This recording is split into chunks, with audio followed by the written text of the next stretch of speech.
किसी व्यक्ति की कोई कर्क राशि है, अब कर्क राशि के स्वामी नीच राशि में बैठे हैं, छठे घर में बैठे हैं, तो आप अगर बच्चे का नाम कर्क राशि पे रखते हो तो ये नाम ही उसके जीवन में सबसे ज़्यादा स्ट्रगल पैदा कर देगा, क्योंकि वो खांसी से, जुखाम से, कफ से परेशान रहेगा। उसको चेस्ट इन्फेक्शन बार बार हो, जिसका भी चंद्रमा छठे घर में हो, आप हमेशा नोटिस करना उसकी खांसी जुकाम कभी खत्म नहीं होगी, इन्फेक्शन उसको बार बार लगा रहेगा। जिसका भी चंद्रमा नीच राशि में या छठे घर में होगा, हाँ। जिस लेडीज का चंद्रमा राहु या केतु के साथ बैठ जाए, उसको गायनिक इश्यूज हमेशा रहेंगी, उसको पीसीओडी की प्रॉब्लम रहेगी, उसको हार्मोन्स कुछ ना कुछ ट्रबल उसको, और आफ्टर मैरिज उसको सिस्ट प्रॉब्लम भी उत्पन्न, क्योंकि ये ग्रह स्थिति हमें बहुत सारे इंडिकेशन देती है। मैं ये नहीं कह रहा हूं कि आप गलत सोच रहे हो, आपकी सोच अच्छी है, आपने राशि के अकॉर्डिंग नाम रखा, पर दोस्तों मैं आपको ये समझाना चाहता हूं कि कई बार ये नाम भी हमें स्ट्रगल कराता है। जैसे कि आपने अपने बच्चे का नाम, आपके बच्चे की सिंह राशि है और सिंह राशि पे आपने नाम रख दिया, मदन नाम रख दिया, लेकिन आपने ये सोचा, आपको ये पता ही नहीं, आपके एस्ट्रोलॉजर ने उस चीज़ पर बहुत ज़्यादा अध्ययन नहीं किया कि सूर्य आपके बच्चे की जन्म कुंडली में नीच राशि में बैठे हैं, और कोई भी ग्रह जो नीच का हो, भले ही वो कारक हो, लग्नेश, पंचमेश, नवमेश, मैं उस ग्रह का रत्न भी कभी नहीं पहनाता जो उसका लग्नेश, पंचमेश और नवमेश होकर के नीच का हो जाए।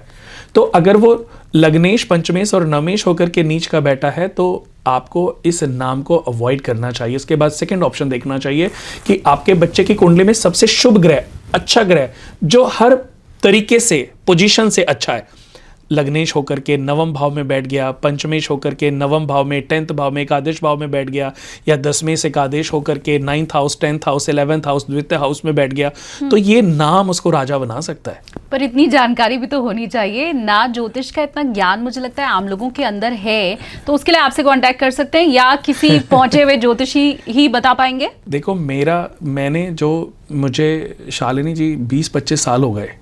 अगर किसी व्यक्ति को ये लगता है ना कि वो किसी एस्ट्रोलॉजर से अपनी लाइफ को बदलवा सकता है, तो ये भी एक मिथ है, क्योंकि कोई पंडित, कोई एस्ट्रोलॉजर किसी की किस्मत को बदल नहीं सकता। अच्छा, पहले सवाल के जवाब के बाद तो मैं सोच रही थी कि अगर हमने नाम बदल लिया तो शायद चमत्कार हो जाएगा।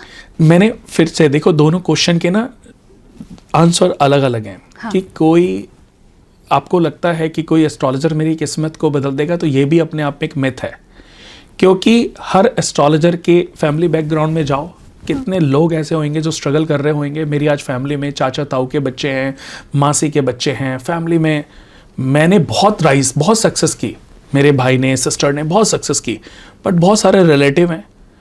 जब तक जिसका समय नहीं आता उसकी किस्मत को बदला नहीं जा सकता। जब तक आपका अच्छा समय नहीं होगा ना, आपको अच्छा एस्ट्रोलॉजर नहीं मिलेगा। ये समय कैसे डिसाइड होगा?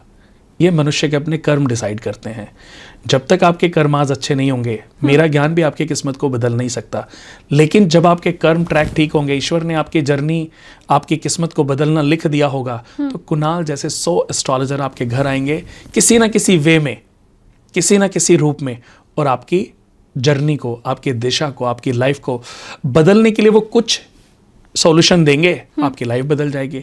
अब आपको क्या लगेगा, अरे कुणाल जी मिले थे, उन्होंने ये बताया और मेरी किस्मत बदल गई, बट ये ऑलरेडी लिखा जा चुका था आपके कर्म के आधार पर। नहीं, लेकिन वो कहते हैं ना, जब जब जो होना है तब तब सो होता है। हाँ। तो अगर यही पैटर्न तो ये लिखा हुआ था ना कि आज हमने साथ में बैठना था।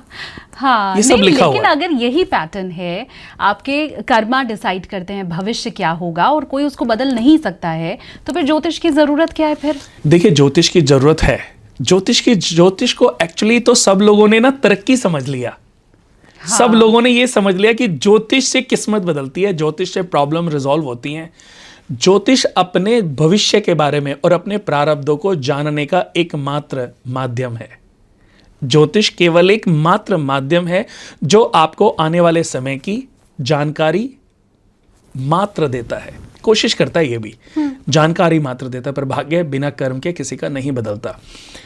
आपको पूर्व जन्म के संचित कर्मों के आधार पर ये जन्म मिला है, इस जन्म में स्ट्रगल चल रहा है, तो वो क्यों चल रहा है, इसमें आपके प्रारब्धों का बहुत बड़ा रोल है। जैसे कि इंडिकेशन है शालिनी जी कि अगर आपकी कुंडली में चंद्रमा नीच राशि में बैठे और आपके बच्चे की कुंडली में भी चंद्रमा नीच राशि में बैठे या मंगल नीच राशि में बैठे, तो ये इंडिकेशन है। ईश्वर इन ग्रहों के माध्यम से कोई ना कोई इंडिकेशन देना चाहता है, लेकिन आप नहीं समझ रहे हैं। एक मैंने अभी मूवी देखी थी, वो इंग्लिश मूवी थी,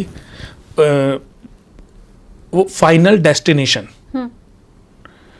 उसमें मैंने देखा था कि 5 बच्चे होते हैं, वो एक फ्लाइट बोर्ड कर रहे होते हैं। अचानक बच्चा जो है, एक लड़का जो है पीछे अपनी सीट पे बैठा होता है और वो आंखें बंद करके ऐसे ही उसको थोड़ा सा फ्लाइट से फोबिया था, मुझे भी थोड़ा सा फोबिया है लेकिन फिर भी बहुत ट्रैवल करता हूँ।